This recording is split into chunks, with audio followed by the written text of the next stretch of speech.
কলির রান্নাঘরে চলে এসেছি আরেকটি নতুন রান্না নিয়ে। এটা হচ্ছে কচু আর চিংড়ি মাছের তরকারি। জানি সবাই জানে, তবু আমি আমার মতন করে করলাম। কচু আলু ভালো করে কেটে ধুয়ে পরিষ্কার করে নিয়েছি, সঙ্গে নিয়েছি পেঁয়াজ, টমেটো, একটু আদা থেতো করে নিয়েছি। চিংড়ি মাছটা লবণ হলুদ মাখিয়ে সরিষার তেলে ভেজে তুলে নিলাম।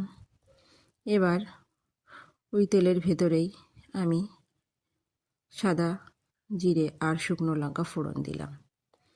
ফোড়নটা হয়ে গেলে আমি কেটে রাখা আলু আর কচু দিয়ে দিলাম।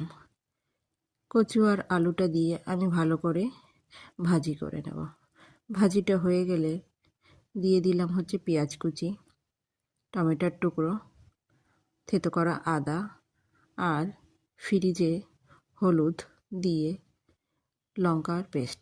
আমি হলুদ দিয়ে লঙ্কার পেস্টটা বেটে রেখে দিয়েছিলাম ফ্রিজে, সেটা দিয়ে ভালো করে একটু ভাজি করে নেওয়ার পর দিয়ে দিচ্ছি পরিমাণ মতো লবণ দিয়ে একটু হালকা ভাজি করে নেওয়ার পর দিয়ে দেবো এখানে আমি পরিমাণ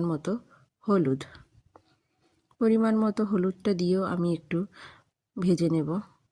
ভাজিটা হয়ে গেলে আমি এখানে দিয়ে দেবো হচ্ছে জল। আমি এখানে গরম জল ব্যবহার করেছি। এবার পরিমাণ মতো জলটা দিয়ে ফুল ফ্লেমে আমি ফুটতে দেব।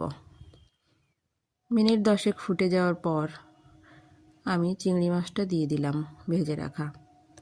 চিংড়ি মাছটা দিয়ে আমি আরও 4-5 মিনিট জাল দিয়ে নেব।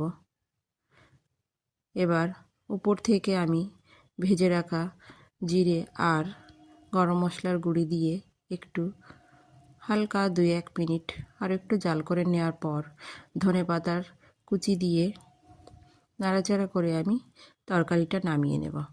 গরম গরম ভাতের সঙ্গে খেতে কিন্তু খুবই সুন্দর লাগে। আমার রান্না কেমন লাগলো জানিও কিন্তু সবাই।